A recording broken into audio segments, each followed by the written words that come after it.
Les Arméniens du Moussadar, c'était essentiellement, quasi exclusivement, des agriculteurs.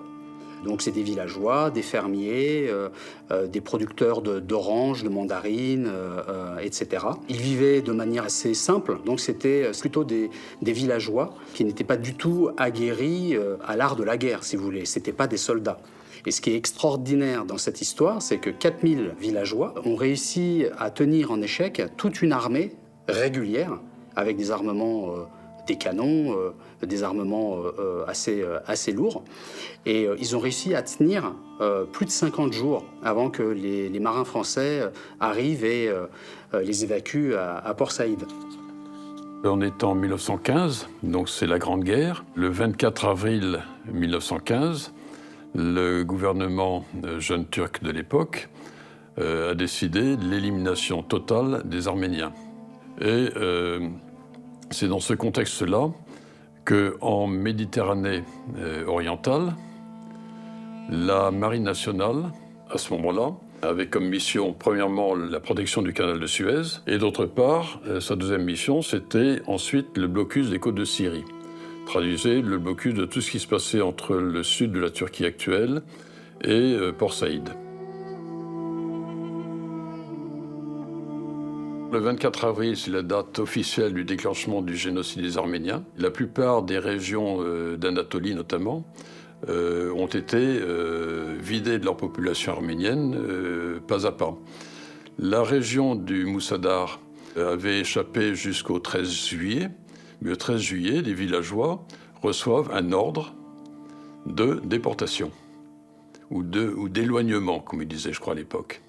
Lorsque l'ordre de déportation est arrivé, le 13 juillet, ils savaient que dans les villages, dans les régions avoisinantes, il se passait des massacres, notamment à Zeytoun, qui n'est pas très loin du Moussadar. Donc ils savaient que là-bas, il y avait des exactions et ils ont décidé, quelque part, de ne pas suivre les ordres.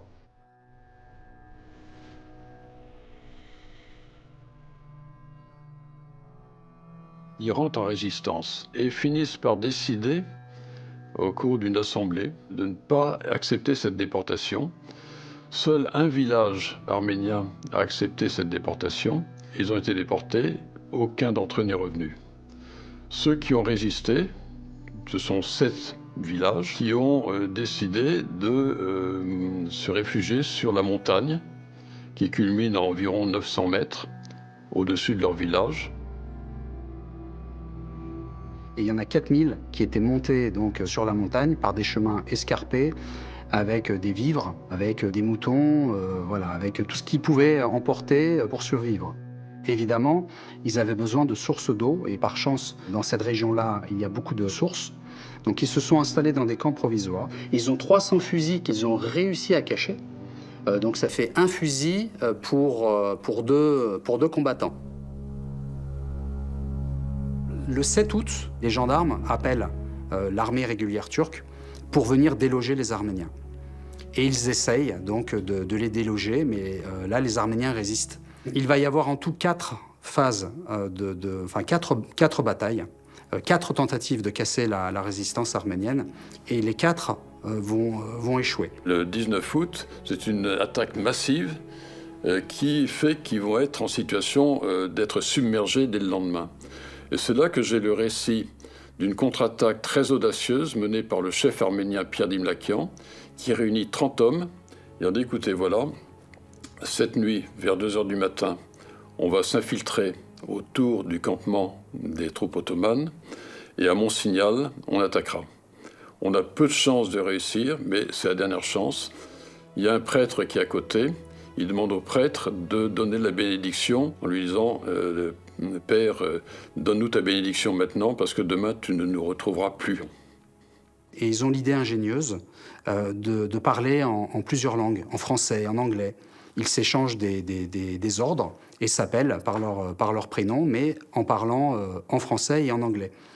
Et là, les Turcs, qui avancent, paniquent. Parce qu'ils se disent, en face de nous, ce ne sont pas des Arméniens, mais ce sont les alliés. Nous avons les alliés en face de nous, avec leurs armes, etc. Et miraculeusement, ils arrivent à les repousser. Et à partir de là, les Arméniens se disent que voilà, c'est la fin. Il n'y a plus de munitions, il n'y a plus de vivres. Les Turcs vont revenir, on ne sait pas quand, mais ils vont revenir. Et ils ont l'idée de marquer sur un grand drap blanc une croix rouge et sur un autre drap, en anglais, SOS, chrétiens en détresse. Et ils allument un feu.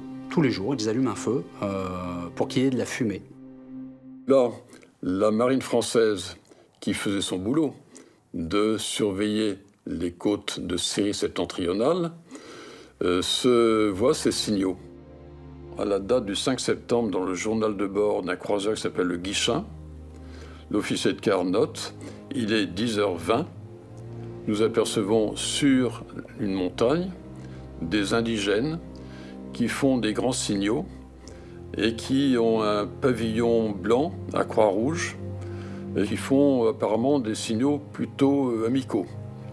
Alors le commandant Jean Brisson prend la décision d'aller voir ce qui se passe et il envoie une baleinière. Cette baleinière accoste sur la plage hostile du Ras El Mina, qui est au pied du fameux Moussadar, et il rencontre des Arméniens. Il finit par en embarquer un certain nombre, dont le chef arménien Pierre Dimlakian, celui qui parle un français impeccable.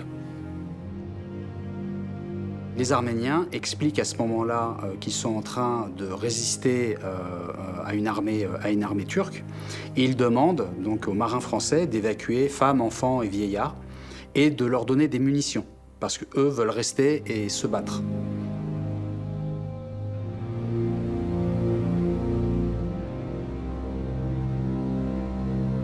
Finalement, la décision a été prise conjointement par Arméniens et marins et Arméniens de faire une évacuation vers Port Saïd.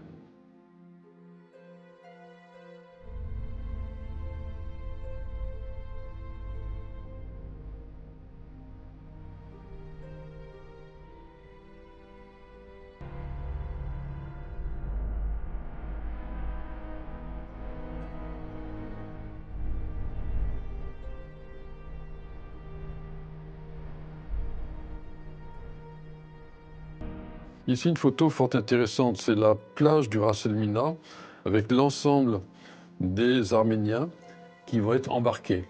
On a embarqué, pour commencer, les femmes et les enfants, et les combattants ensuite, et les chefs en dernier. L'opération est en cours. Là, ici, les familles arméniennes. Les hommes ne sont pas là, les hommes sont en train de surveiller les crêtes. Il y a eu 5 bâtiments qui ont fait cette opération d'évacuation. Ils sont 5. Celui-là s'appelle La Foudre. Et elle a embarqué plus de 1000 réfugiés et elle reçoit l'ordre d'appareiller pour Port Saïd.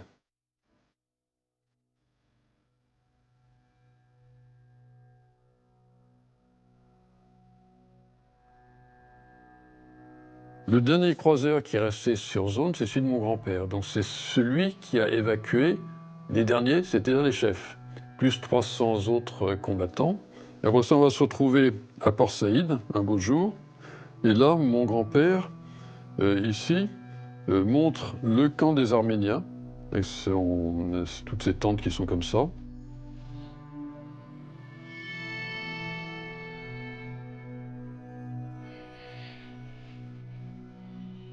Alors les Arméniens, lorsqu'ils sont arrivés à Port Saïd, sont restés donc de 1915 jusqu'à 1919, sont restés à Port Saïd. Donc 4 ans sur un camp de réfugiés, c'est long.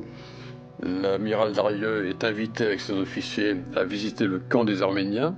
Il exprime toute son admiration pour ces Arméniens qui, quelques semaines après leur évacuation, ont pris la décision de construire un hôpital, une école, etc., avec des grandes tentes de l'armée, et une cathédrale. Et ils invitent un archevêque du Caire pour célébrer une messe arménienne, la Divine Liturgie. Et là, j'ai le récit de cette célébration-là, faite par l'amiral Darieux, son épouse, qui a trouvé que les chantres, ils chantent d'une façon qui ne lui plaît pas toujours. Mais enfin, il se tient bien, mais il exprime encore son admiration pour ces Arméniens sur le plan spirituel. Les Arméniens du Moussadar doivent à la France une deuxième vie qui leur a été offerte. Parce qu'on aurait dû finalement marcher avec nos compatriotes vers les déserts de Syrie. Ça n'a pas été le cas. Il y a eu une résistance héroïque, une épopée, vraiment une épopée, parce que pour résister face à une armée régulière, c'était inespéré. C'était le premier miracle. Et le deuxième miracle, c'est que les Français aient aperçu les signaux de détresse des Arméniens et les aient évacués. Et si aujourd'hui, il y a 30 000 Arméniens originaires du Moussadar éparpillés aux quatre coins de la planète, on le doit à l'action de la marine française.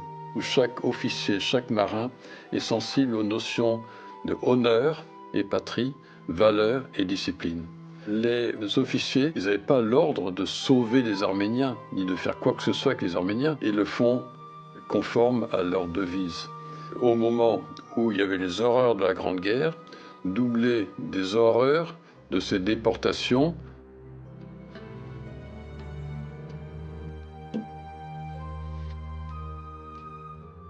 donc ce moment de grâce est intervenu pendant 10 jours. Et après ça, il a laissé une trace inébranlable entre les Arméniens et les marins jusqu'à maintenant. Ça s'est traduit après ça, plus tard, par l'engagement immédiat de ces combattants arméniens et de leurs chefs dans la Légion d'Orient, leur entraînement à Chypre et leur déploiement à la bataille de l'Arara, près de Naplouse, en Palestine, qui a scellé l'effondrement de l'Empire ottoman. Et là, ce sont les bataillons de la Légion d'Orient, les bataillons arméniens de la Légion d'Orient, qui ont été engagés. Les jeunes combattants arméniens, ils ont voulu s'engager pour la France, non pas pour remercier les Français, mais quelque part pour combattre la barbarie et le régime turc. On porte en nous le deuil de toute une nation, mais ce qui s'est passé au Moussadar, c'est un petit peu la dignité de la nation arménienne qui s'est battue et dont l'issue a été positive. La morale de l'histoire, c'est qu'il faut garder la foi.